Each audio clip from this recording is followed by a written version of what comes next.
Bonsoir les amis, j'espère les travaux avancent bien. Nous allons échanger aujourd'hui sur un phénomène un peu récurrent dans le milieu académique et de la recherche. Nous allons démarrer nos échanges avec ces messages de SOS lancés par une étudiante de troisième année de doctorat en philosophie. Alors elle dit quoi? Elle dit: mon sac d'ordinateur contenant tous mes documents de thèse en finition a été volé à la gare. Toute ma vie et toute ma carrière perdue en un instant. S'il vous plaît, prière à toute personne qui trouverait l'un des documents. Veuillez contacter, et ainsi de suite. Voilà. C'est un problème très très récurrent. Il n'y a pas que le vol d'ordinateur ou des clés USB. Ça peut être dû aussi à un problème d'endommagement. Votre ordinateur peut tomber en panne ou votre clé USB peut avoir des soucis de dernière minute. Et en ce moment, vous pouvez vous retrouver dans la même situation. Il y a de cela 2 ans, j'avais commencé un petit guide, en tout cas pour aider un peu les étudiants dans l'exploitation de leur adresse Gmail. Le guide là était intitulé Les outils Google Drive pour la recherche scientifique. Jusqu'à ce jour, ça n'a jamais été publié, ça n'a jamais été partagé. Donc, pourquoi Google Drive? Si vous remarquez, ceux qui ont des adresses Gmail, il y a plein d'autres applications, d'autres services associés à votre compte Gmail. Et généralement, les gens se limitent à l'utilisation de leur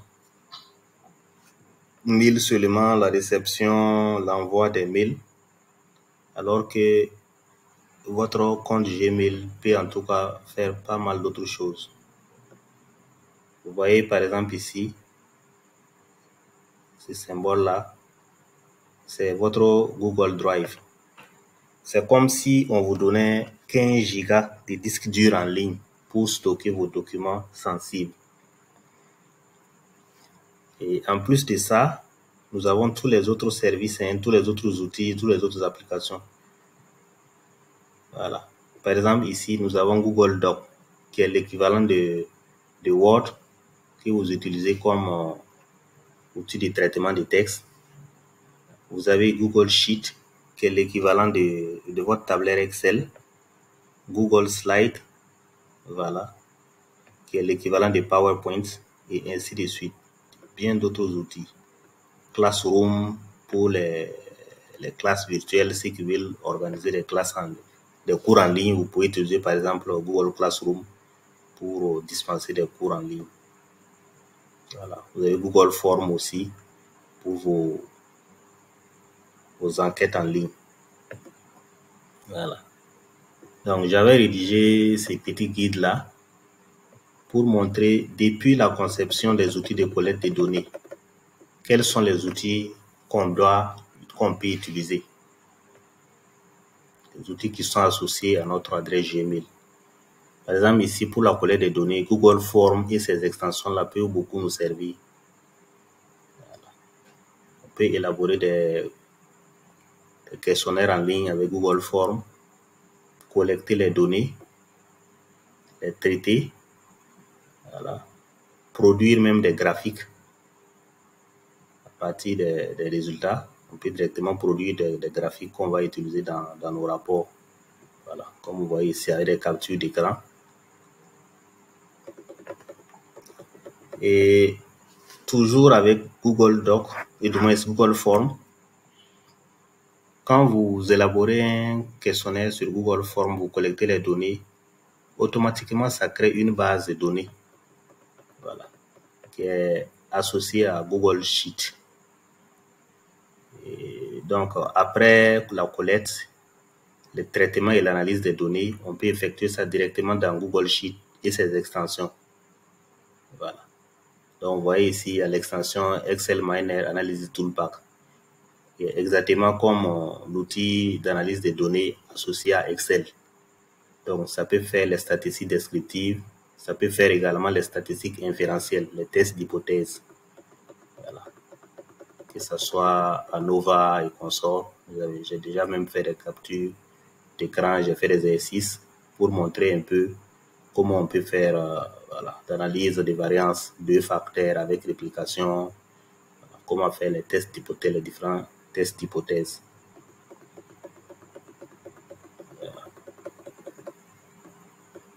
Donc, il y a également l'extension Text Analytic and Sentiment Analysis. Ça permet de traiter les données qualitatives, surtout non structurées. Voilà. Par exemple, si vous posez quelle suggestion pouvez-vous faire, quel commentaire pouvez-vous faire, ça c'est des données qualitatives qui ne sont pas structurées. Voilà. Donc, l'extension là vous permet en tout cas de traiter ces genres de données.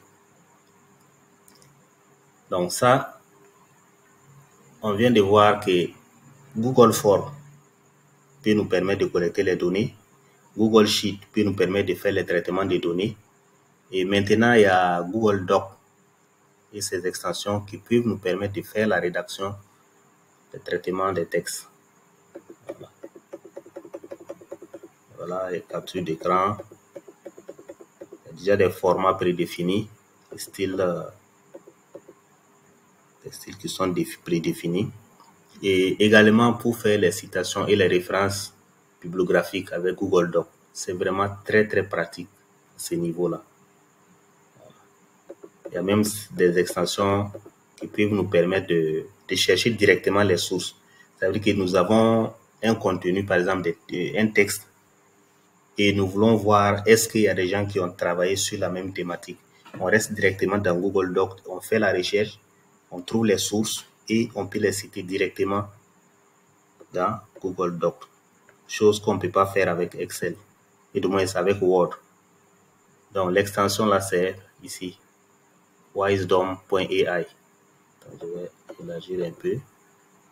Wisdom.ai. Ça c'est vraiment un outil une extension très pratique au niveau de Google Docs. Je vous conseille vraiment de l'utiliser, de l'expérimenter. Voilà. Voilà comment ça fonctionne. Vous donnez la thématique, ça fouille directement en ligne, ça vous donne les sources et vous pouvez citer directement les sources et ça génère la bibliographie de façon automatique selon le style que vous allez choisir. Voilà. Et également, il y a une extension qui nous permet de faire la vérification du plagiat. Voilà. Parce que quand on fait des emprunts, souvent ce n'est pas volontaire, on peut oublier de citer là où on a emprunté un passage. Et là, ça peut constituer un plagiat si on ne vérifie pas avant de soumettre notre document. Donc, au niveau de Google Docs, on n'a pas besoin d'un autre logiciel, d'une autre application. Directement au niveau de Google Docs, il y a l'extension Plagium qui est là. Si vous activez l'extension Plagium, vous pouvez vérifier directement, faire les tests de plagiat directement dans Google Docs. Voilà, il y a des captures d'écran. Non seulement ça vous montre les passages que vous n'avez pas cités, mais ça vous donne la source. Donc, vous pouvez toujours vous rattraper en citant la source là dans votre document. Voilà. Et enfin, il y a, après la rédaction du document, pour les présentations, pour votre soutenance, vous pouvez utiliser Google Slides pour préparer votre présentation. Donc, je vais montrer un peu.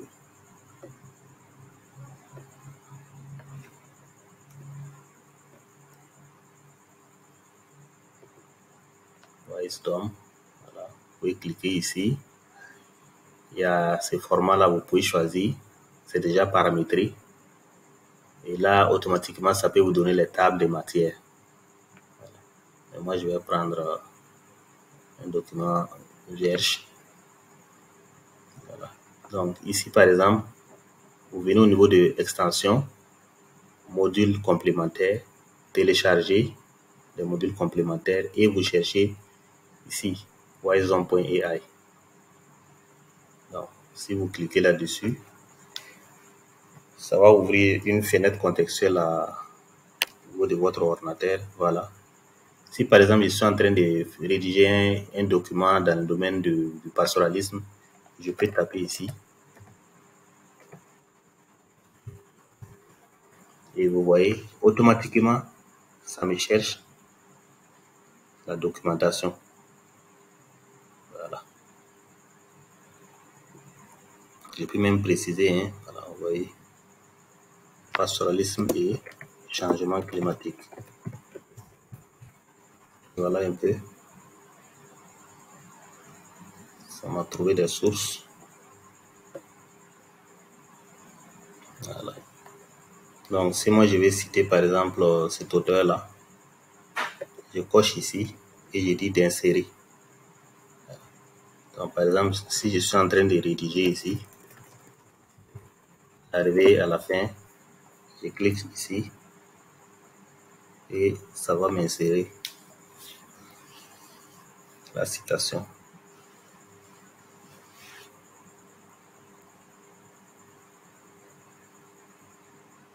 Voilà. Donc, vous voyez que par défaut, c'est le style numérique. La citation là est numérique. Vous pouvez venir ici pour changer le style. Voilà. Et là, voilà, style Vancouver, ainsi de suite. On va prendre ça et on fait update.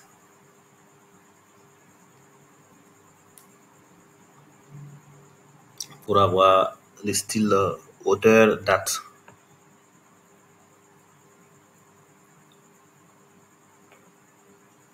Voilà. Vous voyez, ça vient de citer style auteur date. Et automatiquement, ça me donne la liste des références. Ça ajoute ça à la fin de mon document. Voilà. Si par exemple, j'étais en train de dire selon, je vais voir quel auteur. Voilà. Olivier Barrière, qui parle des droits fonciers et pastoralisme. Donc, si j'ai écrit par exemple selon,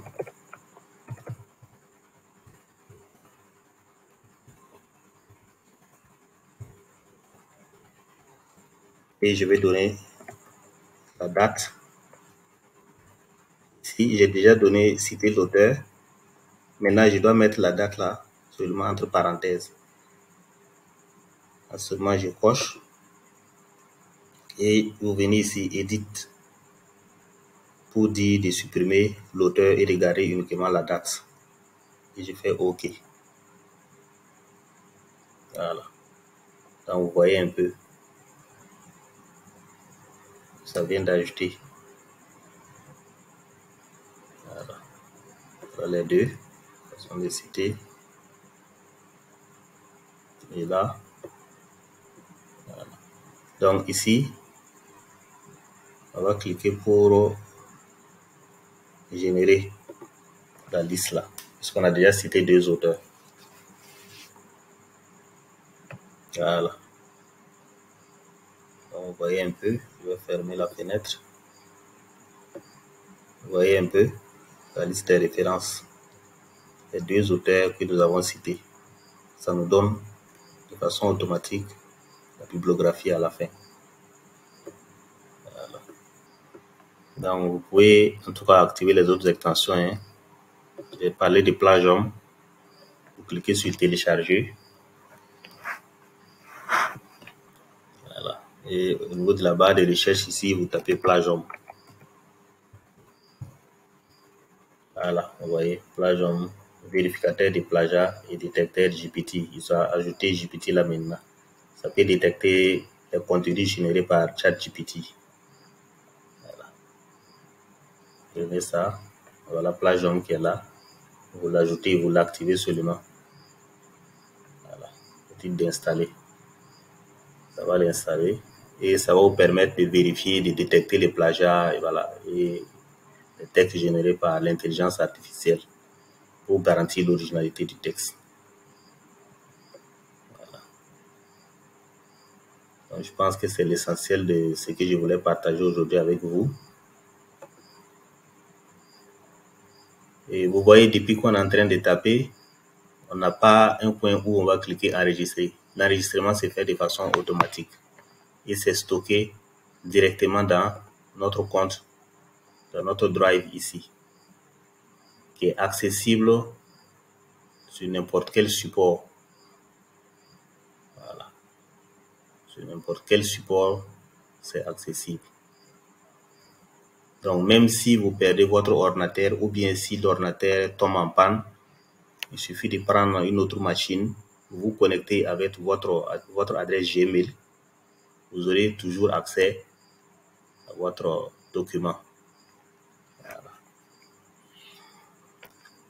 Donc, j'espère que ce contenu-là vous sera utile.